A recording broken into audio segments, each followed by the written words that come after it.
Sud Radio, les débats de l'été, 10h-13h, Thierry Guerrier. Bonjour à toutes et à tous, nous sommes donc le jeudi 1er août, bienvenue dans ces débats de l'été, nous sommes ensemble jusqu'à 13h, ravis de vous retrouver. Bien sûr aujourd'hui, nous sommes toujours plus que jamais dans la folie marchand à midi avec Joseph Ruiz. Nous irons revisiter cette folie marchand avec les JO dans tous leurs états. Ce titre n'a jamais été aussi adapté, le titre de l'émission, puisque la presse, les commentateurs, les Français dans leur ensemble ne savent plus comment qualifier cette marchand mania, la folie Léon Marchand, petit prince de la natation, le roi Léon, le tout-puissant, écrit même ce matin, on se met à ses pieds, le Parisien aujourd'hui en France. Alors nous serons en direct de la Arena Défense à midi, où il va renager ce matin, et oui, à midi dans les JO dans tous leurs états, et nous reviendrons bien sûr sur la nouvelle page qui est en train de s'ouvrir aux Jeux Olympiques, celle de l'athlétisme, puisque l'épreuve de marche a eu lieu il y a quelques instants. Alors certains, deuxième sujet, deuxième débat de l'été, certains n'aiment pas cette folie des JO, cet engouement qui s'est emparé de tout le pays, puisque des députés et les filles, tenez-vous bien, veulent une commission d'enquête parlementaire. Ils appellent ça une commission d'enquête populaire sur les JO, qui serait simplement du sport business, qui aurait réduit les libertés, qui aurait provoqué d'énormes dégâts écologiques. On va en parler avec nos débatteurs à 10h30 dans Mettez-vous d'accord. Et puis les Jeux Olympiques encore, mais vous allez voir sous un autre angle, puisque les JO, avec la pluie aussi évidemment, qui est un facteur considérable déterminant du choix du public, eh bien les JO et la pluie ont eu un impact très moyen sur le début de la saison touristique. On va donc faire un premier bilan touristique, un premier bilan de la saison des vacances du mois de juillet, qui a été assez mitigé. On entendra un expert dans quelques instants. On ira aussi du côté de Village Vacances, et puis on s'intéressera avec l'Office du tourisme de la Vendée sur le terrain à la façon dont les choses se sont passées en juillet. Bon, c'est l'entame de la saison touristique et de l'été, c'est pas fini. Il reste encore le mois d'août, il reste encore le mois de septembre et le début de l'automne. Et puis si vous voulez intervenir, vous le savez, le 0826 300 300, vous êtes les bienvenus sur l'antenne de Sud Radio. Si vous voulez commenter, réagir, critiquer ou nous faire des suggestions, vous êtes les bienvenus. Sud Radio, les débats de l'été, 10h-13h, Thierry Guerrier. On va commencer donc avec ce premier débat ou ce premier sujet qui est le bilan de la première partie, on va dire juin-juillet, de la saison touristique en France, impactée, bah oui, c'est un paradoxe, peut-être impactée par les Jeux Olympiques. On a vu que les taxis à Paris, par exemple, font même pas la moitié de leur chiffre d'affaires habituel, que les 15 millions de touristes annoncés à Paris sont loin d'être aussi nombreux, bien sûr, mais ça a un impact dans toute la France, dans tout l'Hexagone en tout cas, avec des gens qui, en dehors des aspects financiers et puis aussi de la pluie, ont peut-être été plus modestes dans leurs dépenses, se sont moins déplacés, en tout cas ils ont fui la capitale, ça c'est sûr. On va faire le point immédiatement avec d'abord le directeur général de la société de conseil spécialisée dans le tourisme, Pro Tourisme, Didier Arinaud. Bonjour Monsieur Arinaud. Bonjour Thierry Guerrier, bonjour aux auditeurs de Sud Radio. Alors on est heureux de vous accueillir pour faire avec vous le point. Est-ce que je dis des bêtises quand je dis quand même il y a eu un impact relativement mitigé sur le tourisme? C'est pas aussi fou que ce qu'on espérait sur juillet? Alors, on peut le dire, juillet est mauvais. C'est pas mitigé, c'est mauvais. Ouais, carrément. C'est historiquement mauvais.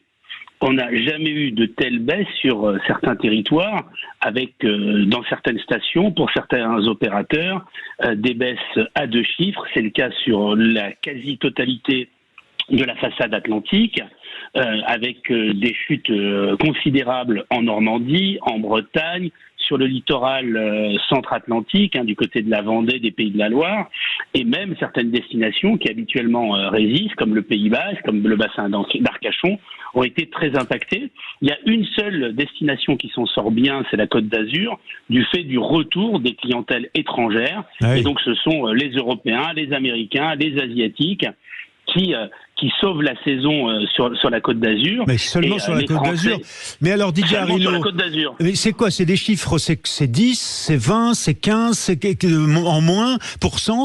Quelle est la proportion et comment vous expliquez alors cet impact, cette situation? Alors, la baisse, elle est à minima de 6% dans les nuitées marchandes. Cette année, la réalité, c'est qu'au-delà des Jeux Olympiques, qui ont un impact mais relativement modéré, à part à Paris, où ça a une influence tout à fait considérable, à la fois avec une baisse de la fréquentation en amont, puisque l'hôtellerie parisienne a perdu 15-20 points de taux d'occupation avant les Jeux. Donc là, bien évidemment, on est en pleine période de ces JO et les hôteliers sont bien remplis. Sur le reste du territoire national, il y a plusieurs facteurs qui sont entrés en ligne de compte. Le premier, c'est le pouvoir d'achat. Ouais. L'inflation a eu un impact, c'est-à-dire que les gens font attention à leurs dépenses. D'abord, il y a 1,3 million de Français de moins qui partiront dans un hébergement payant cette année. On n'a pas un écroulement des taux de départ, mais des Français qui privilégient d'aller chez les parents, chez les amis, dans la résidence secondaire. Il y a une inadéquation aujourd'hui entre les prix pratiqués par les opérateurs et le budget disponible pour les vacances par nos concitoyens. Donc il y a 34% des partants en vacances cette année qui ont un budget en baisse. Ouais. Et comme les prix n'ont pas baissé, ils sont obligés de faire des arbitrages, donc c'est moins loin, moins longtemps, moins cher, avec des arbitrages très forts au détriment notamment de la restauration. Bon, mais Didier Arrino, quel est l'impact de la météo? Est-ce que c'est le temps qui a joué? Est-ce que la pluie, qui est venue s'initier à plusieurs reprises pendant le début de l'été, a eu un impact important? La météo a un impact considérable, notamment sur les réservations de dernière minute. Alors évidemment, ceux qui avaient réservé il y a 6 mois et qui ont déjà payé leurs hébergements sont partis, mais les 20-25% qui attendent la dernière minute pour réserver leurs vacances, dans un contexte d'inflation, dans un contexte où il est compliqué de réunir un budget pour les vacances, autant vous dire que nos concitoyens partent que lorsque toutes les conditions sont réunies. Ils se disent, je ne vais pas sacrifier un mois de salaire pour partir dans une destination où je vais avoir mauvais temps. Bien sûr. Donc on voit d'ailleurs cette année que ce sont les destinations ensoleillées qui s'en sortent le mieux, et les destinations, bien évidemment, qui accueillent des clientèles étrangères, car ceux qui manquent à l'appel cette année, ce sont les clientèles françaises, et c'est la consommation touristique qui est véritablement mais Didier Arrino, c'est la consommation qui en baisse. Vous êtes le patron de cette agence qui observe, qui suit pour le monde de l'économie du tourisme l'évolution de la situation économique de ce secteur. Juste en dernière question, en conclusion, et en quelques mots, est-ce que vous êtes optimiste pour la suite? C'est-à-dire août, septembre, est-ce que vous pensez que ça va repartir quand même et qu'il y aura un effet retard Jeux Olympiques, par exemple? Oui, le mois d'août est plutôt bien réservé. Il y a une avance sur le mois de septembre. On ne peut pas faire croire qu'il y aura un rattrapage, car un hôtel qui a 30 chambres, il ne va pas en louer 40 au mois d'août. Donc on ne rattrapera pas le retard, d'autant plus que le mois de juin a été mauvais, que le mois d'avril avait été très mauvais, que le mois de mai a été mitigé. Mais c'est une année, on passe dans une période de crise du pouvoir d'achat et avec des arbitrages très forts. Donc on peut dire qu'après les vacances, quoi qu'il en coûte, à tout prix, on est passé aux vacances de la débrouille avec des Français qui font très attention pour une raison simple, c'est qu'il y a aussi une inquiétude pour l'avenir et puis des taux de départ qui sont en baisse, notamment de toute une France rurale, périphérique, d'artisans, de commerçants, de salariés.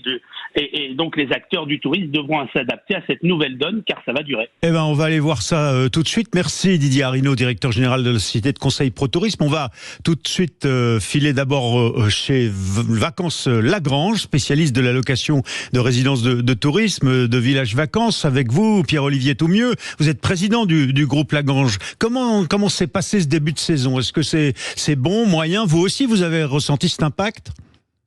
Alors bonjour à tous, évidemment on a eu un début de saison conformément à ce qui vient d'être évoqué assez poussif, pour pas dire plus. Je pense que le climat, au-delà du climat météo, c'est le climat politico-social qui a vraiment impacté ce début de saison. La dissolution, ça a joué. La dissolution nous a amené quand même 2 week-ends de juillet avec 2 week-ends d'élection, et donc évidemment les gens sont restés chez eux, et heureusement d'ailleurs, pour aller voter. Ils n'avaient pas tous donné procuration. Donc une fois que vous avez amputé 2 week-ends en juillet, alors même que les mois précédents n'avaient pas été très bons, c'est le moins qu'on puisse dire, on a un début de saison extrêmement poussif.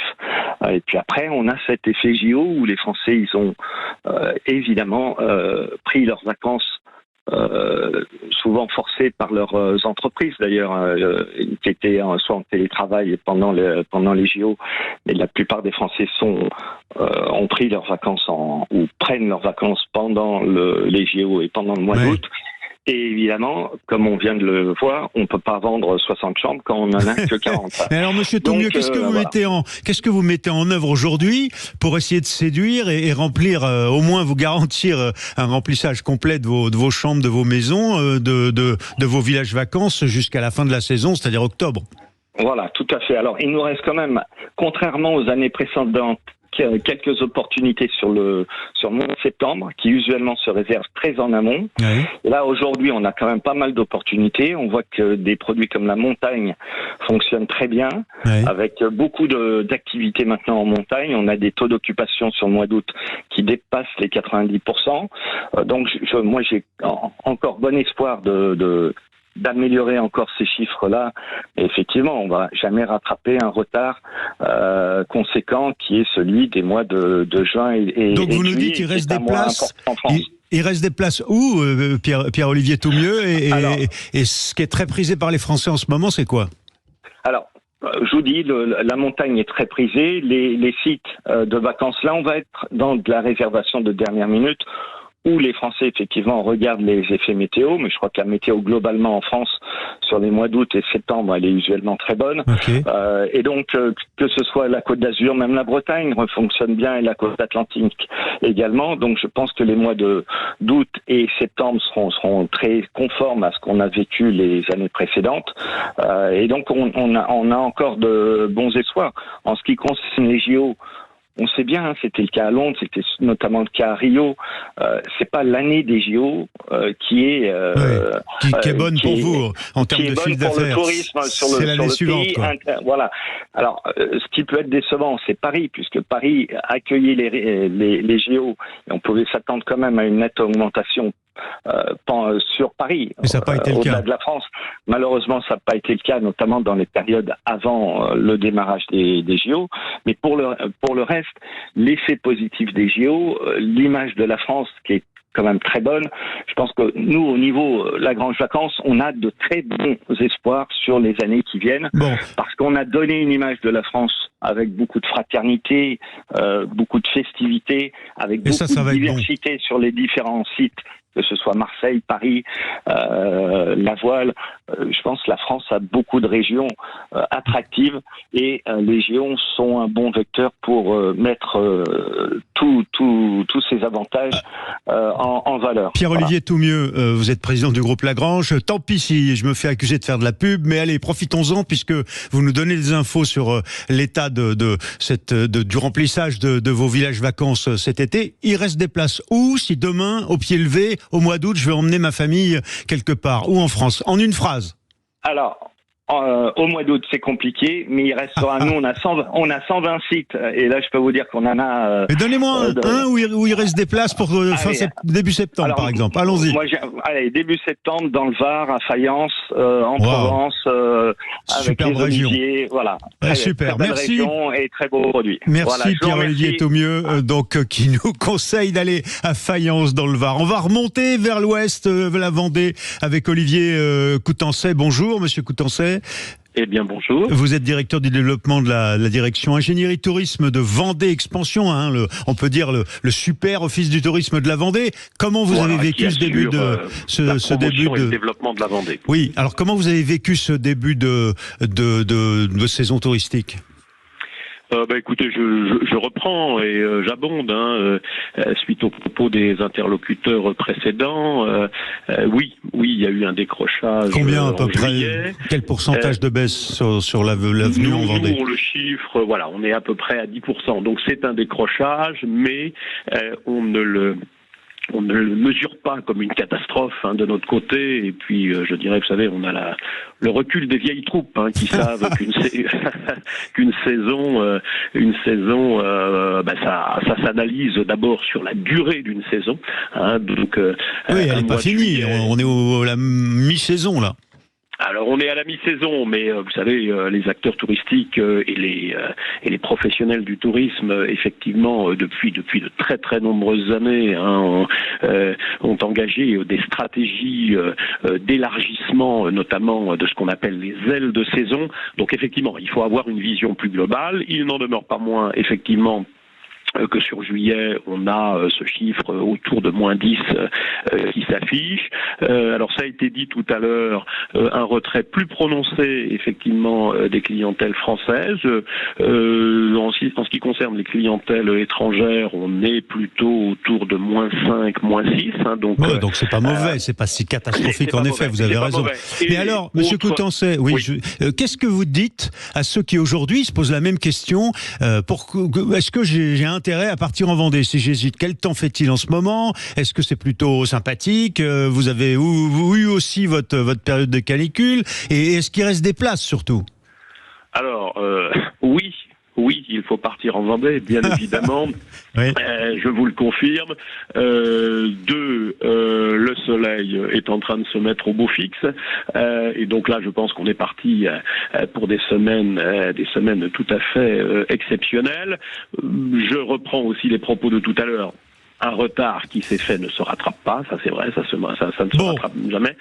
Malgré tout, effectivement, la tendance est à l'optimisme là pour le mois d'août qui vient, et puis vous savez que septembre aussi en Vendée est toujours une saison, ça fait partie aujourd'hui des ailes de saison et souvent est un mois sur lequel nous performons en matière de fréquentation. Bon, on sait donc qu'il reste des places, mais que ça va plutôt bien et qu'on vous accueille avec le sourire en Vendée. Merci Olivier Coutancet, directeur de l'Office du tourisme de Vendée Expansion. Merci à tous les trois d'avoir été en direct pour faire un petit bilan touristique mitigé. On l'a vu donc, le tourisme en France à la mi-saison à partir du 1er août. On est revenu sur le mois de juillet. On se retrouve tout de suite pour la suite des débats de l'été. Sud Radio. Sud Radio. Parlons vrai. Sud Radio. Parlons vrai.